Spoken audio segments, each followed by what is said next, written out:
Mama, hati Sia mencelos melihat kondisi mamanya sekarang. Kondisi Margareta sangat berantakan, rambutnya acak-acakan, wajahnya pucat pasi, pun dengan bibirnya yang tampak pucat. Kedua pergelangan tangannya dibentangkan dan diikat dengan kuat, lalu kakinya juga diikat. Mama, Sia menangis. Sayang, tolong Mama. Iya, Mah, Sia pasti menolong Mama.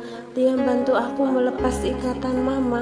Liam pun melepas ikatan tali di pergelangan tangan dan pergelangan kaki Margareta. Namun karena ikatannya sangat kuat, Liam pun lari keluar kamar mengambil pisau, lalu balik lagi ke kamar dan mengiris tali itu. Mama, siapa yang mengikat Mama seperti ini? Papa kamu sayang, papa kamu yang melakukan ini sama Mama. Margareta menangis. Begitu juga Sia yang ikut menangis. Akhirnya dengan susah payah Liam berhasil melepas ikatan di pergelangan tangan dan kaki Margareta. Margareta pun segera turun dari kasur dan memeluk Sia. Sayang, Mama, ibu dan anak itu berpelukan penuh haru.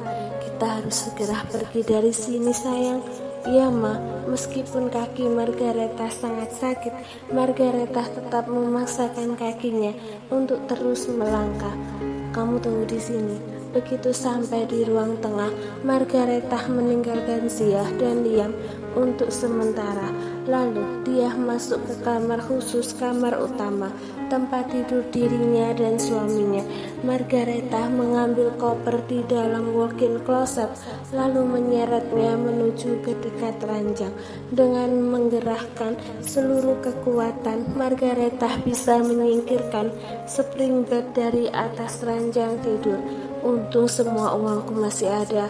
Untung juga aku menyimpan m-banking di ponsel ini. Setelah ruang rahasianya diketahui oleh Arsen, Margareta memindahkan semua uang cash yang dihitung sebanyak lebih dari 500 juta ke dalam ranjang tidur bawah spring bed.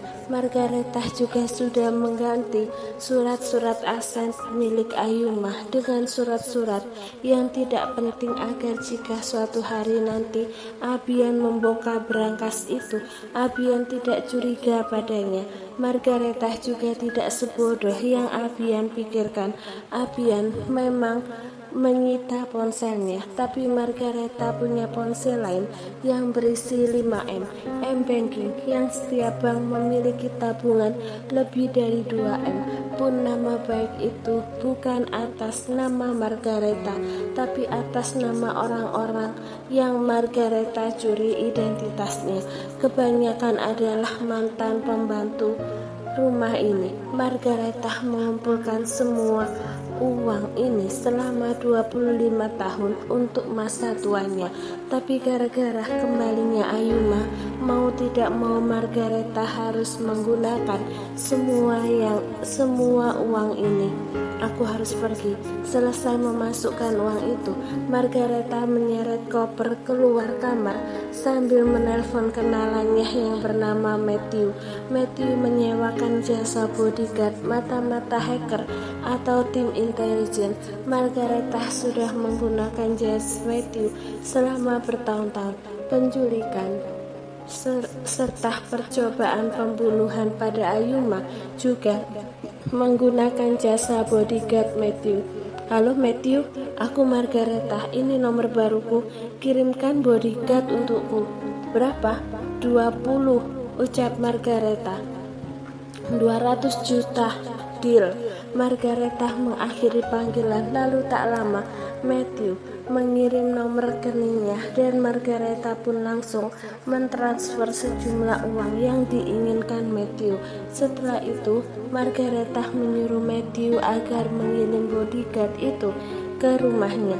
Selesai dengan urusan bodyguard, Margareta bergegas ke ruang tengah. Mama, tadi bilangnya sebentar, kok lama banget? Aku gelisah dan takut Mama kenapa-napa lagi. Enggak sayang, Mama baik-baik aja. Margareta mengusap rambut Sia dengan lembut. Margareta mengalihkan pandangan pada Liam, lalu membuka koper dan mengambil 2 gepok uang. Ini untuk kamu karena kamu sudah menolong putri saya. Tidak perlu, Bu. Liam menolak. Liam nggak mau uang, Liam maunya ini. Zia berdiri dari kursi roda dan mengecup yang seketika membuat Liam melotot. Margareta sendiri juga terkejut melihat aksi putrinya. Terima kasih, Liam. Zia tersenyum. Iya, sama-sama. Saya pamit, Tante Zia. Dengan salah tingkah Liam keluar dari rumah. Itu bukannya sekretaris Dario. Dia pacar kamu? Zia tertawa. Enggak lah, Ma. Cuma mainan buat kesenangan. Ada-ada aja putri Mama. Hati-hati, salah-salah bisa jadi bumerang untuk kamu. Ya udah, ayo keluar. Kita ke rumah teman Mama yang lain. Tapi gimana caranya, Ma? Kondisi Mama sedang tidak fit. Mama sudah menyewa bodyguard. Kamu tenang aja. Margareta pun mendorong kursi roda putrinya menuju ke halaman depan, lalu kembali lagi masuk ke dalam rumah dan menarik koper berisi uang itu. Tak lama bodyguard yang Margareta sewa sudah datang menjemput dengan membawa 5 mobil. Cepat bantu putri saya. Bodyguard itu pun membantu Zia masuk ke dalam mobil. Lalu Margareta duduk di samping putrinya. Margareta memberikan alamat rumah kepada bodyguardnya. Setelah itu mobil pun melaju dengan kecepatan tinggi. 4 mobil lainnya mengawal mobil Margareta dari belakang.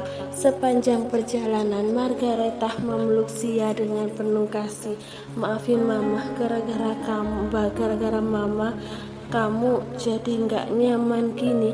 Harusnya sekarang kamu beristirahat di rumah sakit untuk pemulihan, tapi kamu harus merasakan semua karena kejahatan Mama. Kejahatan apa, Ma?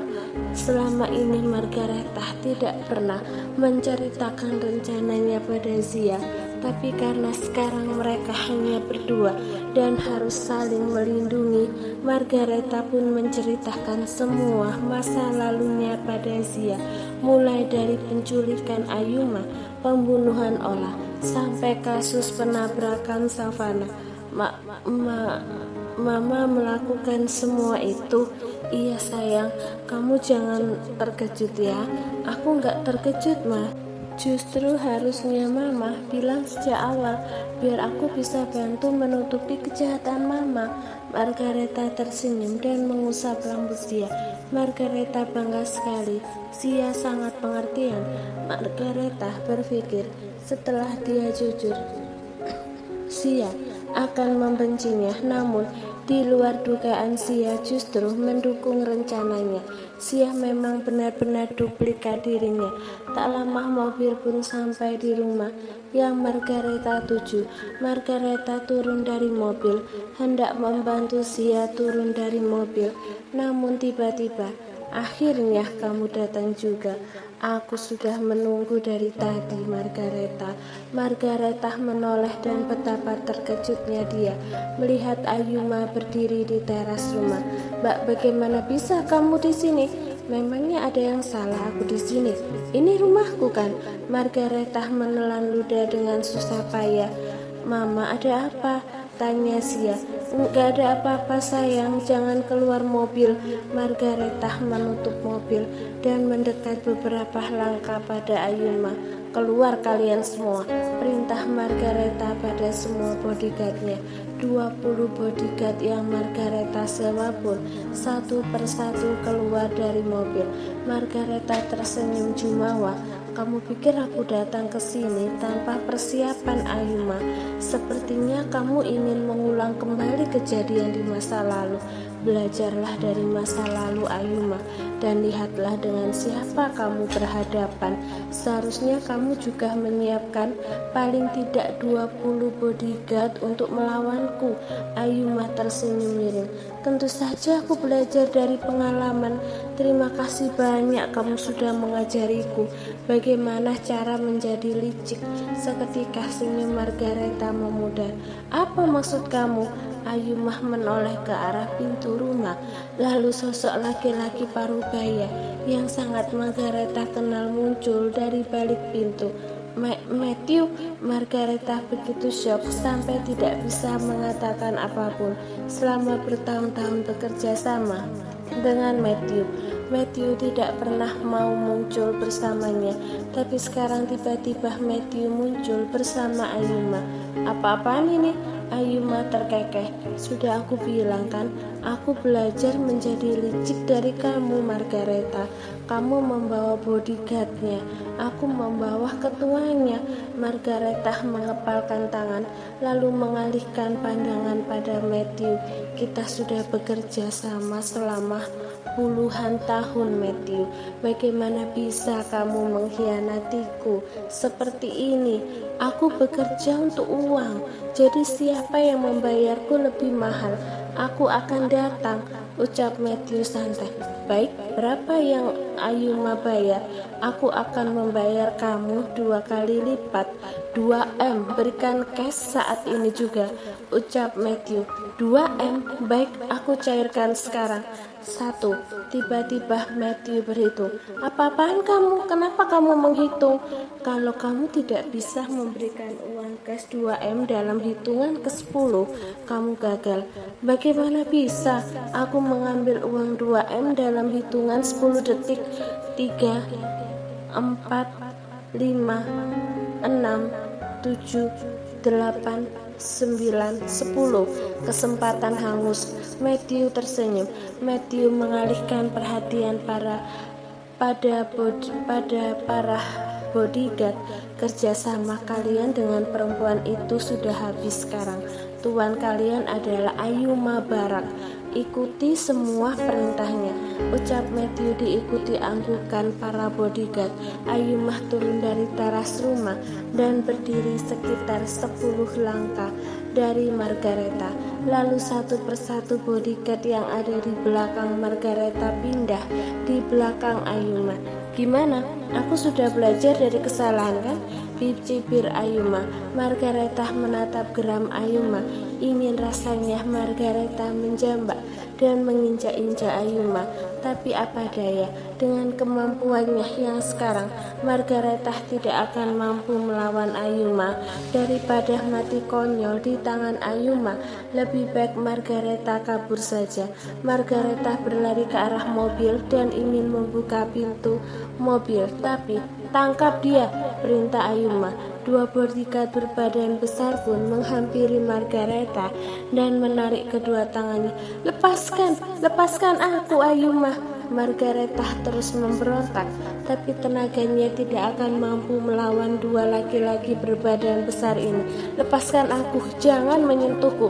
Ayuma menghampiri Margareta. Kalau kamu berani lawan aku, langsung Ayuma. Jangan menyuruh bodyguard. Ayuma tertawa. Kalau aku bisa menyuruh orang, kenapa aku harus capek-capek mengeluarkan tenaga melawan kamu? Ayuma tersenyum. Tapi kalau kamu berpikir aku akan menampar, menjambak atau memukul kamu, kamu salah. Aku tidak akan menyentuh kamu. Tapi Ayumah menoleh ke arah mobil dan bertatapan dengan Zia yang ada di dalam mobil.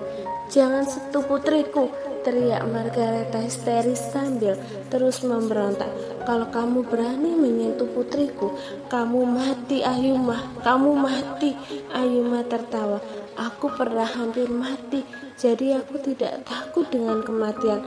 Lagi pula setiap manusia akan mati, tapi mungkin aku bisa mempercepat kematian putri kamu. Jangan macam-macam kamu, Ayumah.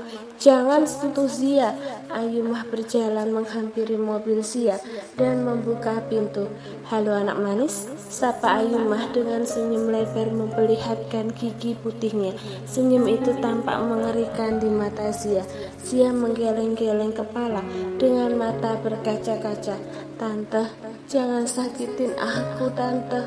Jangan takut, Anak manis, ayo keluar sini sama tante. Tante bukan orang jahat. Siah menolak dan mencoba melarikan diri dari sisi pintu mobil lain. Tapi Ayuma lebih dulu menahan lengannya dan menarik paksa keluar mobil. Lepaskan putriku Ayuma, lepaskan, jangan berani-beraninya kamu menyakiti putriku. Margaretha berteriak sambil mengeluarkan seluruh kekuatannya untuk melepaskan diri dari cengkeraman dua bodyguard ini. Tapi lengannya justru terasa sakit. Menyakiti seperti apa yang kamu maksud, Margaretha? Apa seperti ini, Brooke? Ayuma mendorong kuat Siah hingga Siah tersungkur di lantai halaman yang terbuat dari batu paping. Siah memekik saat lututnya mengenai paping. Sakit sekali. Begitu juga lengannya yang diperban terasa sakit. Sakit, Mama. Siah mengusap lengannya. Siah, putriku. Margaretha berkaca-kaca melihat kondisi putrinya. Ayuma tertawa. Bagaimana rasanya melihat putri tersayang kamu menderita, Margaretha? Apa kamu sangat bahagia? Kurang ajar kamu, Ayuma. Kalau kamu berani sini lawan aku, jangan menjadikan putriku pelampiasan kamu. Melawan kamu, cara melawan kamu adalah menyakiti orang yang paling kamu sayangi. Mama, aku akan menolong Mama. Siah mencoba berdiri dan ingin menolong Margaretha, tapi belum sempat Siah berdiri kokoh, Ayuma menghempas tubuh Siah hingga terlentang di paping. Lalu Ayuma mendekat dan menginjak lengan Siah yang masih diperban setelah operasi. Jeritan Siah menggema. Hentikan, Ayuma, hentikan! Margaretha menjerit dan menangis melihat putrinya kesakitan seperti ini.